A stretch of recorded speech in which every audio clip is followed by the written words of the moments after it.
जल्दी करो, देर करने की जरूरत नहीं है। और अगर कहीं चूक गए तो फिर ये अवसर मिलेगा नहीं कभी भी। मनुष्य जीवन का अवसर नहीं मिल रहा, ये निकल गया। ये कितने जुगों, कितने सज्जुग अनगिनत त्रेता द्वापर बीत गए और उसके बाद आपको ये हाथ में पड़ा और दरवाजे पर आप बैठे हुए और फिर भी आप वापस लौट रहे हैं। 4 खानों में 84 लाख चोरियों में और नरकों की तरफ। तो फिर आप लौट करके यहाँ कब आओगे मनुष्य शरीर में? ये सोच लो अच्छी तरह। अभी मौका है, अभी जल्दी करो, देर मत करो। एक घड़ी आधी घड़ी, इसलिए वो कहते हैं घड़ी आधी आधी में पुनः तुलसी संगत साथ की हरे कोट अपराध। कहते हैं वो काम करो दरवाजे पे बैठकर कि जल्दी से जल्दी तुम्हारे अपराध सबके सब मतलब ये छीन हो जाए, जल जाए, जो कोटान कोर अपराध है। तो दृष्टि को और कानों को खोलो और उसके खुलते ही यानी फिर वो भस्म होंगे। तभी दिव्य नेत्र होते ही ये कर्म भस्म होते हैं, चाहे पुण्य हो चाहे पाप हो। सब इस तरह से चल। तो ये कहते हैं चल मैं भी मिलूंगा, उन्हीं मंडलों पर मैं भी मिलूंगा, मैं तेरे साथ रहूंगा। तो मिलती है, हर मंडल में मिलेंगे। जिधर वो चलेगी चल के जाएगी उधर बताएंगे इधर चल, उधर नहीं। किसी मंडल में अगर रुक गई तो तमाशा देखती रह जाएगी, उसको छोड़ नहीं सकती, ऐसे तमाशे हो रहे। तो कहते हैं ये कुछ नहीं, आगे चल। कहा कि अच्छा तुम चले जाओ। तो उनके पास तो महापुरुषों का टिकट था, रोक कैसे सकते हैं?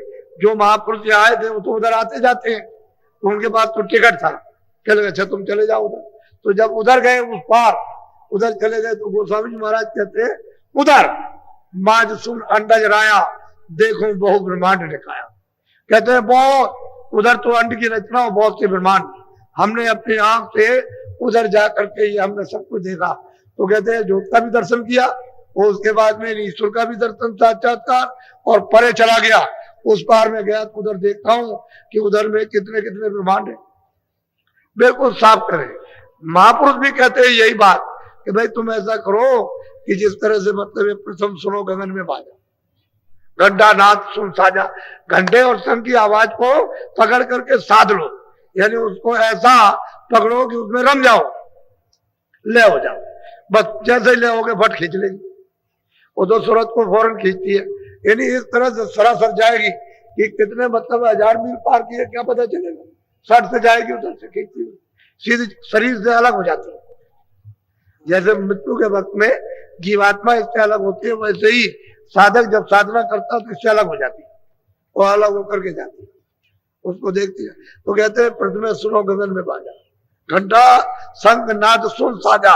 इसको साध लो अच्छी तरह से, पकड़ लो इसी तरह से, तो आगे मतलब है ज्योत चल रही।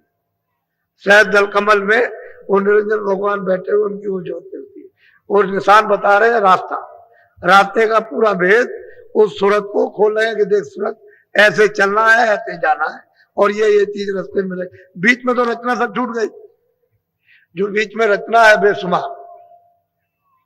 दिल्ली है तो रास्ते में कोई गांव खेत नहीं पड़ेंगे, बहुत से गांव, बहुत से खेत, बहुत सी चीजें, बहुत जंगल और बहुत सी नदियां नाले पड़ेंगे। तो उनको तो मतलब दिल्ली का बताना कि देखो वहां ये, तो बीच का तो उन्होंने रचना सब छोड़ दी और कहा कि सीधे चलो।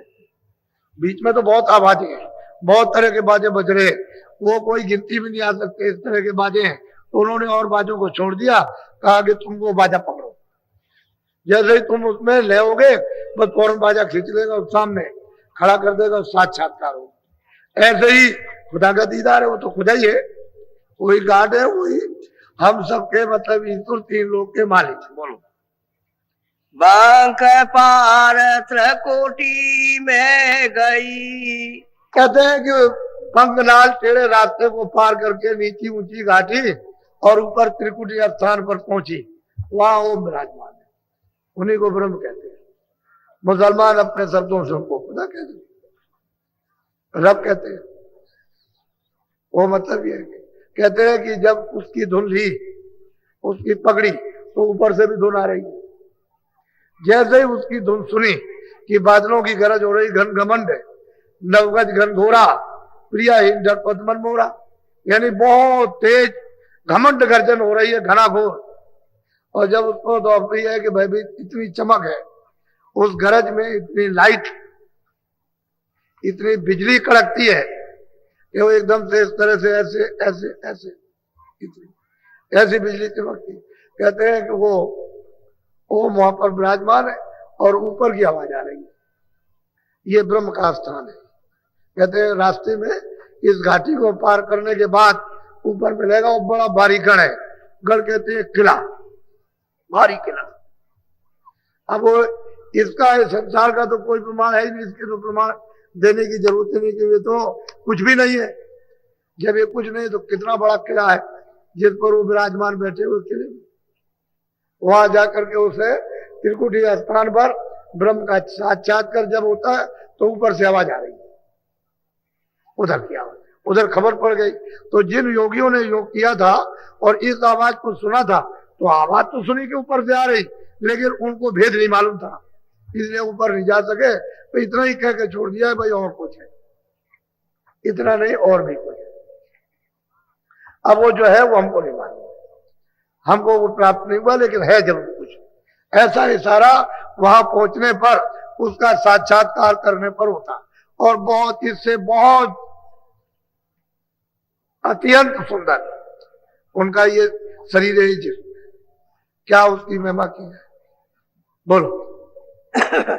आगे पहुंची सोनम जार, रंकार धुन सुनी पुकार। कहते हैं फिर आगे जब उसका साक्षात्कार ब्रह्म का हो गया, तो आगे सुन में वो मतलब पार ब्रह्म है। तो कहते हैं जब वहां मध्य में पहुंची तो उधर जा करके उनकी किगरी सारंगी बज रही, जब उसको पकड़ा तो जिसमें से आवाज आ रही थी उसी को पकड़ लिया, ले हो गई। तो वो पहुंची वहां, तो वहां रंकार का साक्षात्कार, यानी वो पार ब्रह्म वहां पहुंच गए। अब वो बिल्कुल एकदम मानसरोवर में स्नान कर लेगी, त्रिवेणी संगम में स्नान करेगी, वहां जाकर के तब पार उतरेगी। बगैर त्रिवेणी संगम में वहां पहुंचे हुए कोई पार नहीं उतर सकता, कभी नहीं उतरेगा।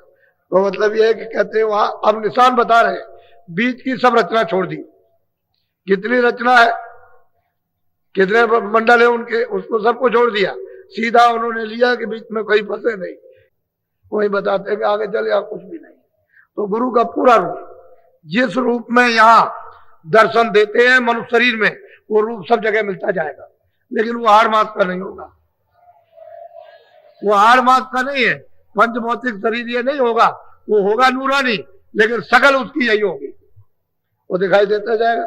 क्योंकि जब आप यहाँ उसको पहचान लोगे और वहां नहीं मिलेगा, तो फिर आप अपना कैसे समझोगे कि भाई मैंने मृत्यु लोक में इनसे रास्ता लिया और मतलब ये अगर कोई और मिल गया। क्योंकि कभी कभी ऐसा होता है कि उधर जा रहे हो तो काल ने गुरु का रूप धारण कर लिया, तो वो बताएंगे कि भाई ये रूप नहीं है, तुमको भटकाने के लिए, रोकने के लिए धारण कर लिया, ये गुरु का रूप नहीं, उसकी पहचान है।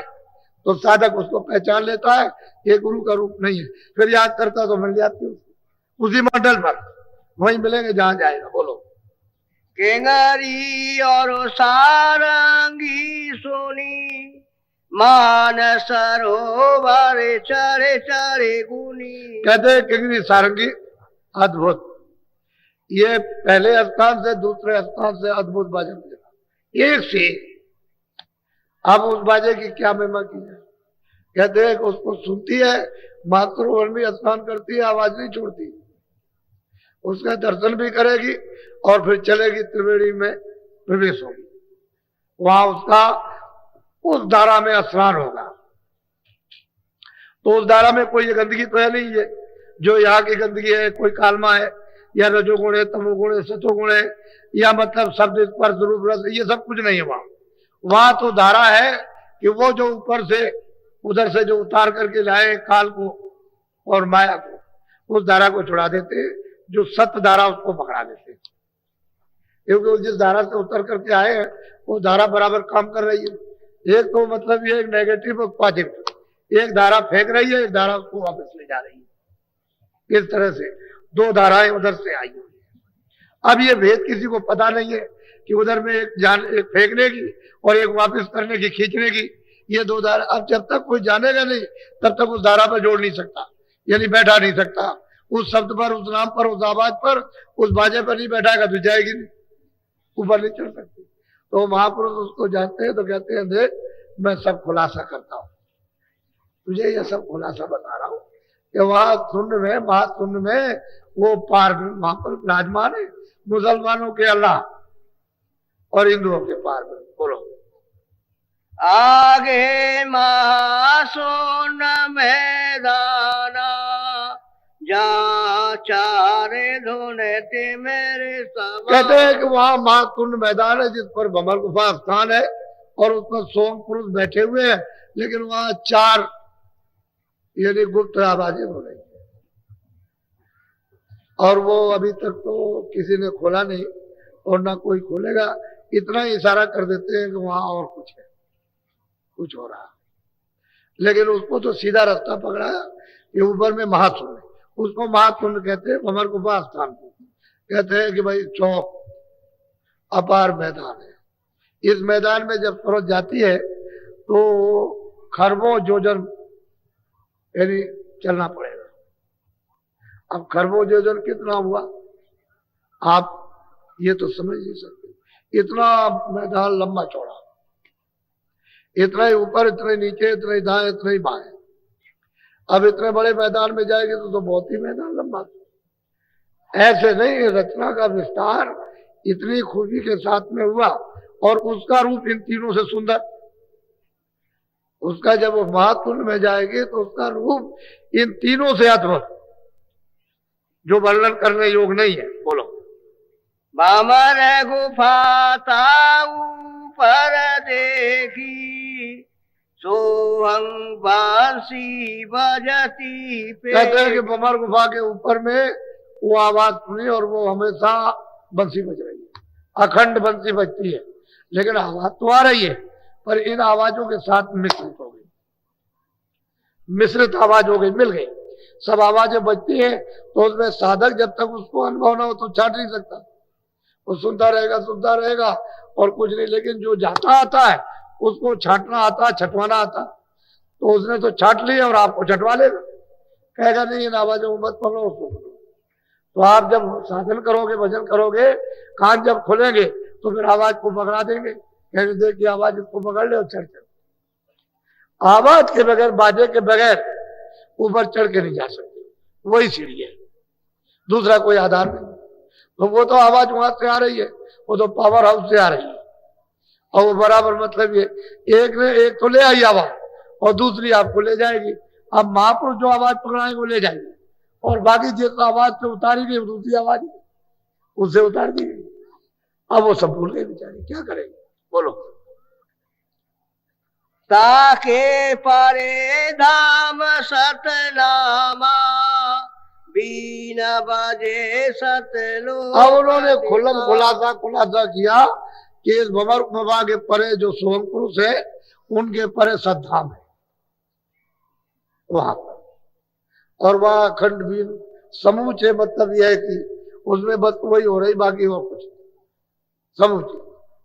इतना बड़ा सागर उसमें अखंड, वो तो शब्द ही का सागर है और कुछ नहीं, शब्द ही शब्द है। अब बताइए जहां शब्द ही का सागर है वहां मतलब ये क्या हो रहा। अब ये तो रूप उसका सत्य रूप है, इसमें किसी तरह की कोई मिलोनी नहीं। सोते ही सोच, सोते ही साई, सोते ही रूप, सब सोते ही सोच। अगर उससे कहे कि खरबों सूरज चांद यदि एक एक रूम में लगे तब भी नहीं बनता। और एक एक रोम तो जिस्म कितना बड़ा है, और फिर उसके एक एक रोम इतना बड़ा जिस्म होगा तो उसके रोम कितने होंगे, और एक एक रोम में जब ये सिफत है तो बाकी उसके रूप की क्या सिफत होगी, तो वो कोई कह नहीं पाता। बस सूरज जब जाती है तो वो सिर्फ देखती है, बाकी वर्णन नहीं कर सकती। बोलो। सोनत सोरते फिर आगे चढ़ी, अलख लोक में जा। अब जब ये सतलोक में पहुंच गई और सतपुरुष का दर्शन कर लिया और फिर उसमें वो छा गई, मिल गई उस समुद्र में, उस शब्द में, उसी का रूप हो गई, तो आगे कोई परेशानी नहीं, आगे कोई तकलीफ नहीं। जब वहां पहुंच गई तो सीधी जाएगी, आगे कोई बंधन किसी तरह का है नहीं। उन तीनों लोगों में कोई फिर बंधन नहीं है, फिर तो वो मतलब है कि अनामी पद में जाएगी। बस यही तक है, वहां तक पहुंचने के लिए ही, बाकी उसके बाद ऊपर जाने के लिए कोई नहीं। किसी तरह की कोई दिक्कत है ही नहीं वहां, कोई परेशानी नहीं है, कोई संकोच, कोई चौकी और पहरा, वहां कुछ नहीं। अब उन लोगों की क्या महिमा है, उस पुरुष की क्या महिमा, अलग पुरुष की, अगम पुरुष की, और जो सबका सृजनहार है, जो सबका मालिक है, उसके लिए क्या कहा जाए, कौन कहेगा, कौन है कहने वाला। सब उन्होंने कहा कि मैं चुप हो गया, मैं कुछ नहीं, सब लोग बोलो। कोटे नयर बसूर उजियारा अलख पुरस छबे अद्भुत कहते हैं कि एक से एक अद्भुत रूप, एक से एक कितने कितने कोटा। ये सूरज नहीं, वो सूरज जो भंवर गुफा में श्वेत सूर्य, उसकी उपमा दी है, इस सूरज की नहीं, इसकी। ये सूरज वूरज कुछ नहीं है, उसकी उपमा दी है कि वो सूरज यानी उसका प्रकाश एक एक रोम के अंदर इतना इतना है, ये सूरज नहीं वहां पर। इसका प्रमाण वहां महापुरुषों ने कुछ नहीं दिया कि आप कह दोगे चांद सूरज होगा, ये होगा, मतलब ये नहीं, वो सूरज, उसका प्रमाण दिया। इतना मतलब एक एक रोम में उसके प्रकाश, और उसकी शोभा, उसका रूप है कितना सुंदर, कोई वर्णन नहीं कर सकता। बोलो। तासे अगम लोक को चली अगम पुरुष से जा। अब वो सूरज किधर से, उन्होंने जो बताया कि देख सूरज चल, तो उधर में फिर अलग लोग से चढ़ गई अगम, अलग लोग पुरुष का तो दर्शन हो ही गया। अब ऊपर में चढ़ी तो अगम पुरुष में उसका, अगम पुरुष का उससे भी सुंदर, उससे भी सुंदर, वो कितना बड़ा है। इसी अगम पुरुष की काया महासंघ की है, महासंघ जोजन की काया है। ये शरीर जो उनका है यानी महासंघ जोजन का। अब आप अंदाजा अपनी बुद्धि से लगाओ कि महासंघ एक जोजन का 4 कोस, तो महासंघ उसका शरीर है, तो देश कितना बड़ा होगा, ये सोचिए। शरीर ही इतना, तो उसके एक एक रोम में इन्हें कितने सूरज और कितने चांद यानी रोशनी करते हैं। और फिर जो अनामी पुरुष है उसका क्या बयान हो सकता है, उसके ऊपर में जो अनामी पुरुष है उसका तो कोई बयान ही नहीं कर सका, ना कोई कर सकेगा। वो तो उसमें गिर करके वही रूप हो गई, वही रूप, तो दूसरा कोई रूप ही नहीं, वही हो गई। वो कोई ना बयान कर पाया ना कर सकेगा। बोलो। हर वन सूर चांद पर कासा धोने का वहाँ की अगम बिना। अब उन दोनों को कौन वर्णन करे, उन दिनों का तो यहाँ चिन्ह भी नहीं मिलता, तो कैसे आपको बताया जाए ऐसी होगी, इस तरह की होगी, वहां कोई चिन्ह ही नहीं। जब यहाँ चिन्ह नहीं है तो उसको कोई वर्णन ना अलग लोक की धुन को और ना अगम लोक की, और जो अनामी लोक में जो धुन हो रही है वो तो कोई कैसे कहेगा, वो तो आवाज उसी धुन ने, उन्हीं की धुन ने तो ये तमाम लोग बनाए। अगर वो धुन चारों तरफ यानी नहीं फैलती तो वो लोग नहीं बनते। उसी तो आवाज कितनी होगी, ये आवाज यहाँ क्या कुछ नहीं है, ही नहीं कुछ, ये तो नाम निशान भी आते, ऐसी आवाज। बोलो। धोने का वर्णन कैसे गाऊं जग में कोई दृष्टा। बात तो कहते हैं कि महापुरुष कहते हैं कि देख सूरत, देख तू खुद देख रही है कि इस धुन का कैसे वर्णन किया जाए, कोई जगत में कोई नमूना, कोई चिन्ह तो है नहीं है जो उसको बता दिया ऐसा होगा, ऐसी धुन होगी, ऐसी होगी, ऐसा उसका रूप होगा। ना यहाँ रूप है ना उसकी कोई आवाज, तो कोई जब चिन्ह नहीं है तो कैसे बता दे। अब ये सूरत वहां देख रही, लेकिन आपके लिए उसमें कितना ऊंचा, ये भी पूरी हो गई, जो वहां पहुंच गई पूरा हो गया। मीराबाई भी पहुंच गई इसी तरह से, यही रैदास जी ने बताया था। यही काशी में रहते थे, जूते काटते थे, जूते अपने काटा करते थे, जो आ जाए पुराने जूते। धीरे धीरे धीरे धीरे जब इनकी शोहरत हुई, लोग जानने लगे, तो उस समय बड़ी छुआछूत थी, बहुत बहुत छुआछूत। तो किसी ने उधर सुना राजस्थान में काशी में एक महात्मा रहते, तो लोगों से यहाँ काशी में गंगा स्नान करने आए, तो पूछा उन्होंने यहाँ रैदास जी कोई महात्मा रहते? अरे कह लगे वो तो चमार है, जात के चमार है। कह लगे नहीं और चमार होंगे लेकिन हम दर्शन करना चाहते हैं। तो कह लगे आप उजाले में मत जाइए, अंधेरा हो जाए तब जाइए, नहीं आपकी बड़ी बदनामी होगी कि चमार का दर्शन करने जा रहे। तो जब अंधेरा हो गया, उस समय पर ये बिजली तो थी नहीं, ये बिजलियां नहीं थी, तो रात में अंधेरा था, वही अपने कंडील और लालटेन वगैरह तरह तरह की थी, दिए वो तरह तरह के उसको जलाते थे। तो वो शाम को सूरज जैसे डूबने लगा वैसे सामान उठा के घर चले जाते, वो कभी नहीं रहते थे। उस दिन वो बैठे रह गए कि भाई दर्शन करने आएगा तो ये लौट जाएगा वापस। तो जब वो अंधेरे पहुंचे, पूछते गए, उन्होंने कहा देखो वो बैठे अंधेरे में, छोटा सा दिया जल रहा, वो देखो बैठे। तो वहां गए और देखा तो उन्होंने प्रणाम किया, बहुत अच्छी तरह से प्रणाम किया, कोई भाव खराब नहीं थे, प्रणाम उन्होंने किया। कह लगे महाराज मैं दूर से आया हूँ और मैंने आपकी चर्चा सुनी तो मैं दर्शन करने के लिए आया हूँ। कह लगे अच्छा तुमने बहुत अच्छा किया, दर्शन करने आए, तो मैं भी तुम्हारे लिए बैठा रहा। मैं सोचा कि तुम चले जाओगे, इतनी दूर से आए हो और दर्द नहीं होगा तो तुमको दुख होगा, तो मैं इसलिए बैठा रहा। अच्छा लो, सामने उन्होंने चमड़ा पानी में डाल दिया, वो भीग रहा था। ये लगे ये लो चमड़ा में, ये लो पी लो, ये चमड़ा में ले लो, तो ले तो लिया उन्होंने। उन्होंने नीचे को, रैदास जी ने नीचे को मौका लिया, तो उन्होंने उसको लिया और ऐसे करके डाल दिया। उन्होंने पिया नहीं, अब ऐसे डाल लिया तो जब ऐसे तो पगड़ी बांधे हुए थे, पगड़ी में लग गया, कुछ उनके कपड़ों में आके गिरा तो उसमें दाग पड़ गए। अब वो जब गए वहां घर, तो रानी साहब पूछा भाई ये क्या हो गया, दाग कैसा? अरे कह लगे बड़ा हमारा धर्म बच गया, लेकिन हम कुछ कह नहीं सके। उन्होंने कहा ये चमड़ा, ये चरणामृत ले लो और इसको पी लो। तो मेरे सामने ही ये चमड़ा भीग रहा था पानी में, वही दे दिया, तो मैंने उसको इस तरह से ऊपर ले लिया। कहले जल्दी जल्दी कपड़े उतारो, उतार दिया कपड़े, अच्छे कपड़े पहना दिए। धोबी को बुलाया कि देखो ये राजा साहब के कपड़े हैं, तुम इसको धो करके ले आओ, तुमको राजा साहब अच्छा इनाम देंगे। कह लगे ठीक है। तो धोबी को किसी शादी में जाना, वो लड़की थी, उसने कहा देखो एक राजा साहब आए हुए, उनके ये कपड़े दाग लग गया तो छुड़ा के ले आना, मैं शादी से अभी लौट करके आता हूँ तो मैं खुद उनके यहाँ पहुंचा दूंगा।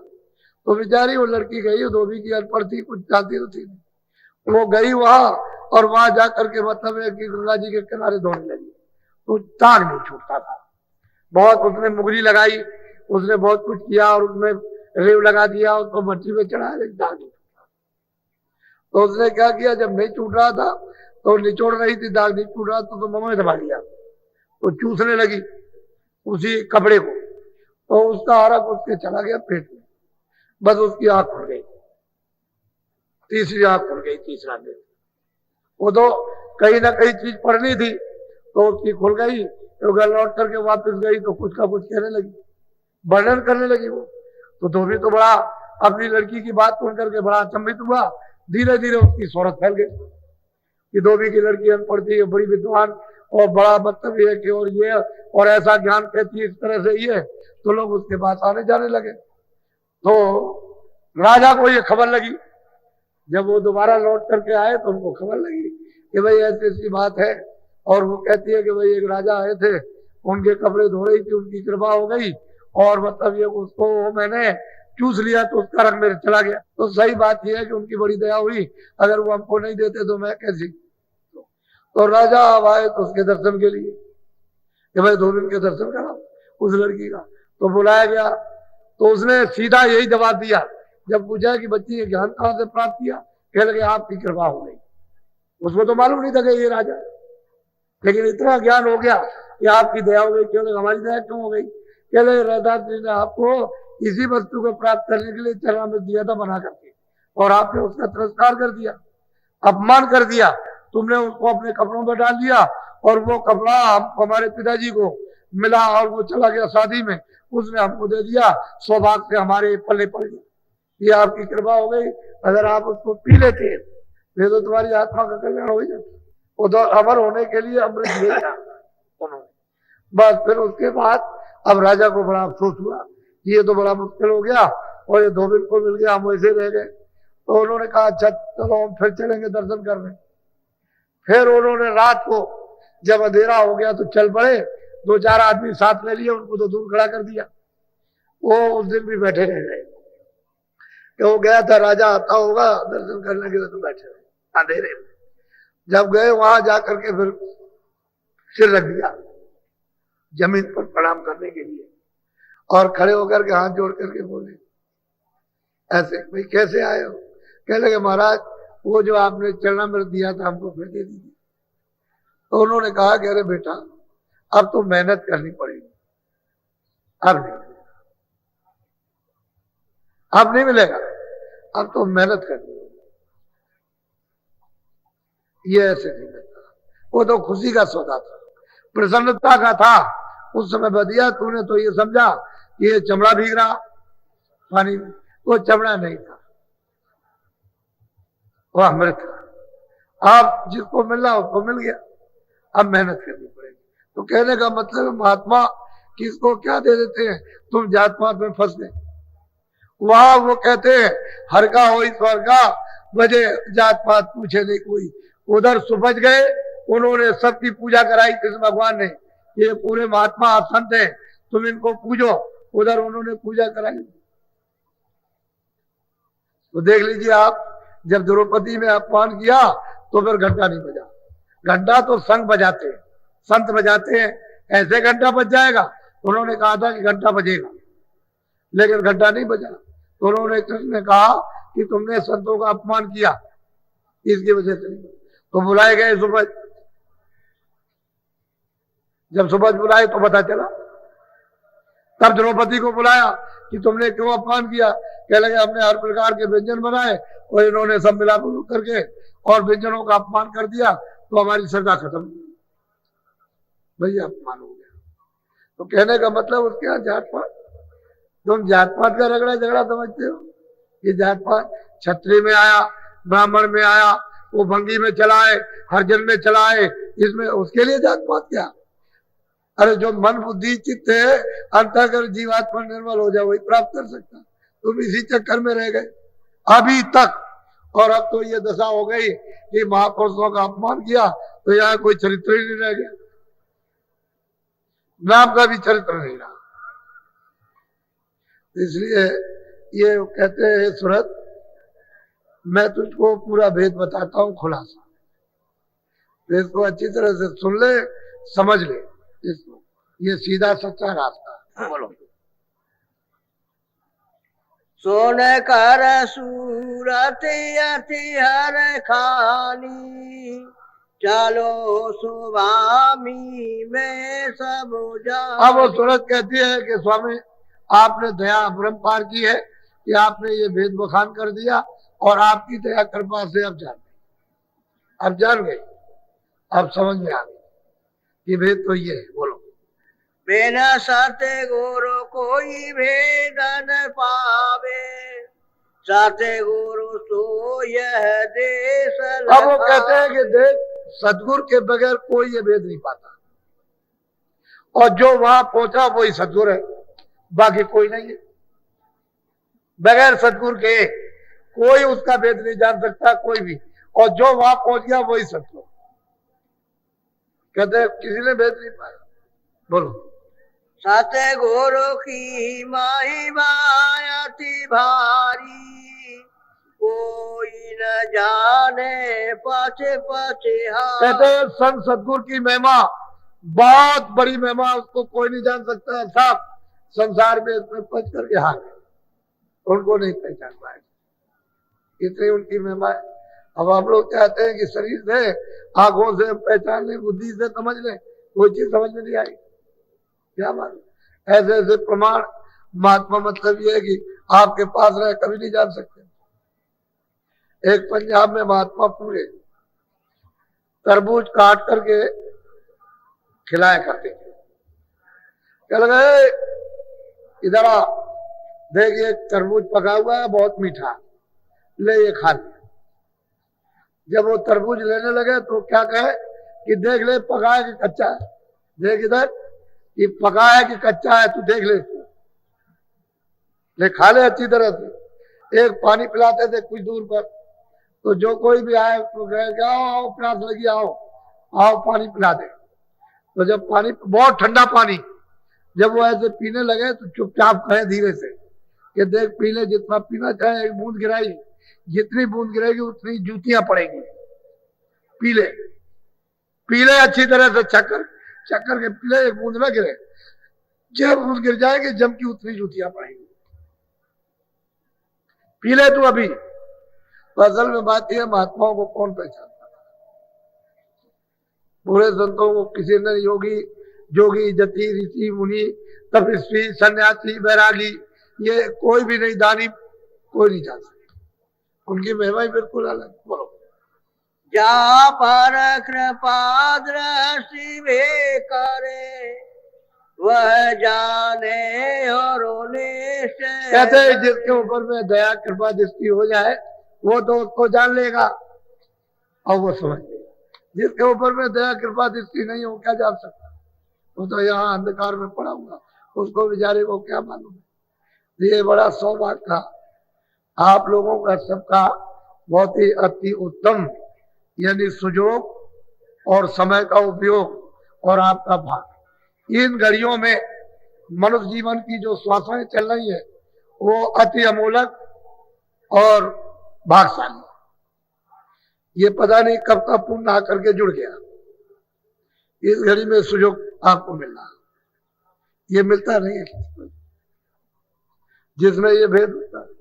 वैसे तो मैं कल आपको नामदान दूंगा, आज तो नहीं दूंगा, एक दिन छोड़ करके एक दिन कल आपको दूंगा, आप इसको ले लीजिए। वो जिसने विधान बनाया है वो आपको छोड़ेगा नहीं, अभी अपना अपना छुटकारा करा लो। पहाड़ों का ये गली ऐसे जलता है जैसे घास जलती है, लेकिन थोड़ा सा महापुरुष कृपा दया तो लेना ही बगैर उसके। बोलो। कोई कोई जीव करे विश्वासा, करे पर सीत बोधारे। कहते कोई कोई जीव मनुष्य रूपी मंदिर में कोई कोई जीव इनको सुनाते हैं, कोई कोई विश्वास करते, और जो विश्वास करते हैं वो फिर चलने की धारणा बनाते हैं। कोई कोई सब तो काल की नगरी में बिल्कुल कूट करके इनको इतना जर्जर कमजोर कर दिया है कि कुछ नहीं। कोई कोई अब इनको बहुत सहारा देते हैं, बल देते हैं, हिम्मत देते हैं, मदद करते हैं सब। तो कोई कोई जीव चाहते हैं कि दरवाजे पर बैठे चलो चलो, तो अब चलते ही नहीं, मुड़ जाते हैं फिर इसी तरफ।